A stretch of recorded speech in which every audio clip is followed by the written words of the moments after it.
Regreso, qué bueno que continúa con nosotros en esta revista de la UNA.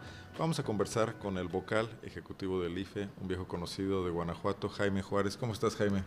Bien, bien Arnoldo, gracias. Gracias por invitarnos aquí a tu programa. Regresando a la entidad después de haber estado por ahí en otros estados. Sí, bueno, pues fuimos a cumplir una encomienda en el proceso electoral del año pasado y bueno, después de cumplir ya estamos efectivamente de nuevo y de regreso aquí otra vez. Jaime, a veces tiene uno la idea de que pues ustedes que son tan protagónicos en los años electorales, en los intermedios, estos 2 años en que no hay elecciones, por lo menos no en la entidad, pues están en otro tipo de labores, ¿no? Pero, ¿qué están haciendo ahorita? Bueno, pues mira, es una buena pregunta porque efectivamente en años no electorales seguimos con una agenda cargada de actividades. La más importante sin duda es la renovación y actualización del padrón electoral. Una tarea permanente. Una tarea permanente que no se detiene nunca y sobre todo incluso en años no electorales intensificamos más la atención precisamente para que cuando se acerque el siguiente proceso electoral lleguemos con un padrón mucho más actualizado, mucho más consistente, y esa es, digamos, una de las tareas fundamentales en estos años no electorales. Pero además tenemos esta circunstancia de que algunas credenciales están volviéndose obsoletas. Las Sí, primeras credenciales, ya la gente se ha preocupado por ir y renovar, cambiar su credencial de elector. sí, efectivamente, mira, como mencionas, por acuerdo del Consejo General, las credenciales que denominamos nosotros la 09 y la 12, que implica ahí un numerito en el reverso de la credencial que están clasificadas con estos números, habrá que renovarlas porque a partir del 1 de enero de 2014 ya no van a servir ni como identificación. Entonces, a nivel institucional estamos trabajando con muchas otras dependencias para que ya no les sea aceptada la credencial a partir de esas fechas. Por eso es importante que todos los ciudadanos que todavía las conservan vayan a nuestros módulos y alcancen a renovarlas en lo que resta del año. ¿Responde la gente a esta renovación? Sí. Digo, el esfuerzo fue extraordinario para credencializar a prácticamente todo el mundo, pero quienes ya tienen su credencial, ¿están yendo a cambiarla? Sí, están yendo a cambiarla poco a poco. Tenemos una hipótesis de que la mayoría de los ciudadanos que no han ido probablemente sean ciudadanos que viven en Estados Unidos y que queremos aprovechar esta recta final del año, que es cuando vienen muchos, para que la renueven. Tenemos todavía alrededor de 400,000 credenciales que tenemos que renovar. Se han renovado en el transcurso del año como 250,000. Entonces nos falta un buen universo, pero estamos trabajando en ello para que tratemos de abatir este rezago que tenemos. Pero también sabemos que se inició un proceso para redistritalizar al país por los cambios que hay de población. ¿Cómo estamos en esa tarea? ¿Cómo le va a ir a Guanajuato? Bueno, efectivamente, como mencionas, debido a la movilidad poblacional, de pronto hay distritos que tienen ya menos población, hay otros que tienen más población, y lo que pretende siempre el IFE, en función de la Constitución de la República, por supuesto, es que los distritos estén equilibrados en términos de la representación política. Por eso tiene que ver... ¿El criterio político es estrictamente demográfico? En primera instancia es estrictamente demográfico, de acuerdo a la población que se toma como base el último censo, que fue el de 2010, y dependiendo de cómo haya crecido o disminuido la población en los estados de la República, es como se ajusta la geografía electoral, y en estos casos, Guanajuato, por ejemplo, tiene actualmente 14 distritos electorales federales. Alguna vez tuvimos 15, ¿no? Alguna vez tuvimos 15 y vamos a tener otra vez 15. Regresa. Porque ha aumentado la población, ha disminuido en otras entidades. Por ejemplo, muy rápido te comento, en el DF pierde 3 distritos, el Estado de México gana un distrito, Querétaro gana un distrito, Guanajuato gana un distrito, Jalisco gana un distrito, Veracruz pierde un distrito, y así entre los que ganan y pierden hay 14 entidades involucradas que tendrán que reconformar las entidades. Pero aquellos distritos, aquellos estados que no ganan o pierden distritos, también van a sufrir una conformación interna de acuerdo a los criterios técnicos y científicos que ha acordado el Consejo General. O sea, la forma en la que están divididos también cambia, es hora que la representación cambie. En Guanajuato, ¿dónde cabe un distrito 15? Pues mira, el distrito nuevo, como está proyectándose, bueno, primero quiero decir que estamos precisamente en la etapa de proyectos, o sea, no hay todavía el escenario definitivo. ¿Esto lo vota el Consejo General en su momento? Lo va a votar el Consejo General a finales del mes de octubre, ese es el calendario como están las fechas, y actualmente, de acuerdo a los proyectos o los escenarios que se han prefigurado, el distrito nuevo estaría en León, porque en León tenemos 3 distritos, y entonces habría un cuarto distrito, de acuerdo al propio crecimiento de la población que ha sido en esta... León sin abarcar ningún otro municipio. León sin abarcar ningún otro Luego municipio. La gente se queja de que todo para León.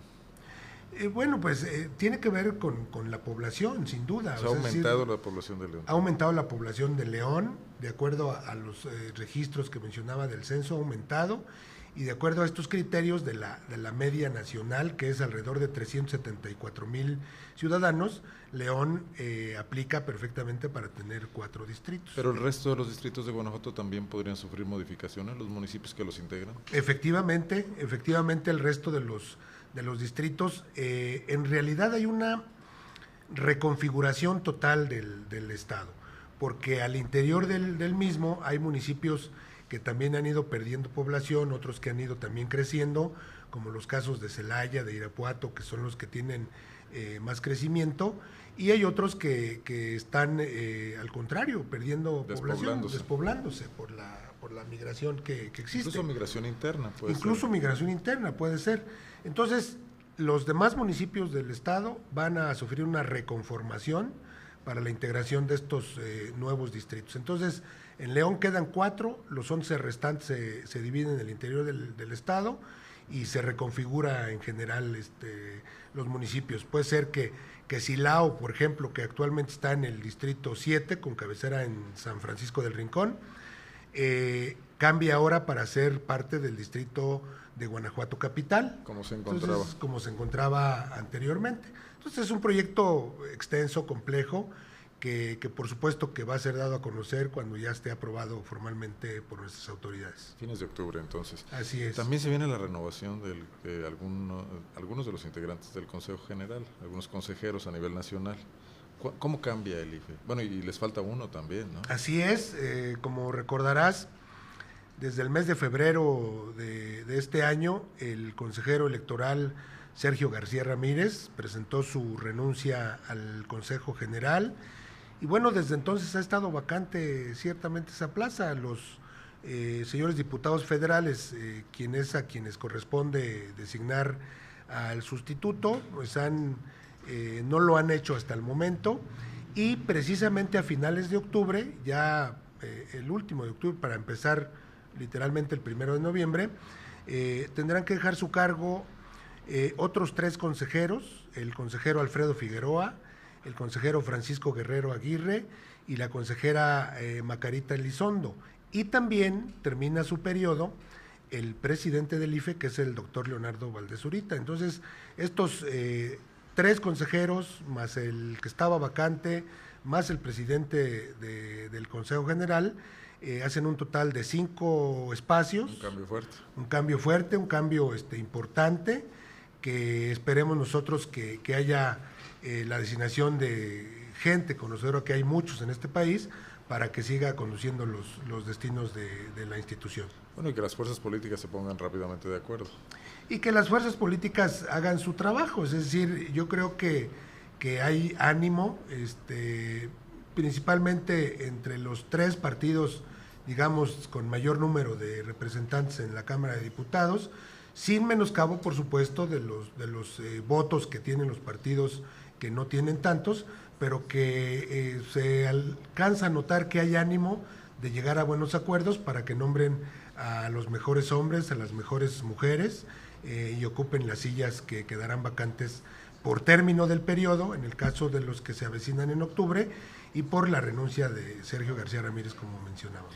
Y todo esto en medio de un proceso de reforma electoral que aparentemente quiere ser más profunda que las que hemos conocido hasta ahora. Esto dentro del marco del Pacto por México, Jaime. Sí, así es. Fíjate que el escenario se avisora muy interesante porque, como bien lo mencionas, en el Pacto por México quedaron establecidas, digamos, las bases generales como para una reforma político-electoral de fondo, muy importante, y que hasta donde tenemos entendido, bueno, pues los señores diputados y los senadores en este caso, porque implica reformas constitucionales, lo que se pretende, están realizando foros, consultando expertos, están trabajando intensamente en comisiones para intentar llegar, digamos, a acuerdos generales que permitan alguna reforma política de fondo. Sé que nos estamos adelantando mucho, no te quiero preguntar sobre eso, que además está en otra esfera, el tema de la latente posibilidad de que quede un solo organismo electoral que, digamos, arbitre todas las elecciones en el país, que desaparezcan los institutos locales, está puesto sobre la mesa por algunos partidos políticos que están precisamente en el Pacto por México. Yo nada más te quisiera preguntar, el IFE en estos momentos, por ejemplo, la vocalía ejecutiva de Guanajuato, estaría en posibilidades relativamente, sabemos que tendrá que ser reforzada, pero ustedes podrían organizar al mismo tiempo una elección federal y una local, si así se dieran las cosas. Sí, por supuesto, Arnoldo, por supuesto. Técnicamente y operativamente se puede, por supuesto. El IFE ha mostrado a lo largo de todos estos años que tiene la capacidad para organizar las elecciones federales, y bajo ese tenor no tendríamos, digamos, mucho problema también para atender las elecciones locales. Como bien tú dices, con un esquema de estructura reforzada, podría ser, pero sí yo quiero ser muy prudente al respecto, porque sí es un tema que está en otra esfera y que habrá que esperar a ver, pero se puede. Sobre algo que así es, se puede, de que técnicamente se puede, que pueda ser un solo organismo. Las elecciones locales luego se vuelven más controvertidas, hay más pasiones. Hay temas en la reforma política de fondo, hay temas que hay que poner mucha atención. Yo creo que se puede, pero no es fácil, porque precisamente un tema que hay que tomar en cuenta es el asunto del arbitraje electoral, el caso de los tribunales, por ejemplo, el caso de quién va a dirimir conflictos de algún municipio, si vaya a haber salas regionales o salas locales del Tribunal Electoral del Poder Judicial de la Federación, por ejemplo. Entonces es un tema complejo, muy complejo, pero que de poder se puede, y si todavía existe la voluntad de los partidos, de los legisladores en este denominado Pacto por México, bueno, pues habrá que esperar a cómo se van dando las negociaciones al respecto. Jaime, pues te vamos a invitar cuando se den estos casos en octubre, que conozcamos ya la situación de la redistritación y también la nueva circunstancia del Consejo General. Por supuesto, en cuanto sepamos más de esta reforma electoral y política que se viene. ¿Te parece? Claro que sí, Arnoldo. Muchas gracias. Yo quiero comentarte que traigo un denominado libro blanco del proceso electoral que estamos de 2012, donde se delinean precisamente algunas de las principales ideas de reforma electoral en términos más operativos. Por ejemplo, el voto de mexicanos en el extranjero, cómo regular un poco mejor las encuestas, entre otros temas, que son de carácter operativo al interior de la organización de un proceso electoral. ¿A este libro blanco puede tener acceso cualquier persona en un momento dado? Sí lo tenemos en versión electrónica en nuestra página del IFE, que es www.ife.org.mx. Ahí pueden tenerlo a su disposición todos los ciudadanos. Muy bien. Te iba a preguntar algo sobre esto, pero ya no recuerdo qué era lo que te iba a preguntar. Le voy a dar una revisada. Claro. Sí, sobre todo investigadores, investigadores en temas electorales, estudiantes de ciencia política, yo creo que esto les interesa mucho. Sí, por supuesto, para expertos.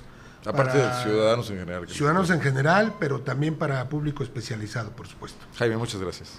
Muchas gracias a ti y buenas tardes. Nos vemos pronto. Es el vocal ejecutivo del Instituto Federal Electoral aquí en Guanajuato, Jaime Juárez. Yo regreso después de estos mensajes.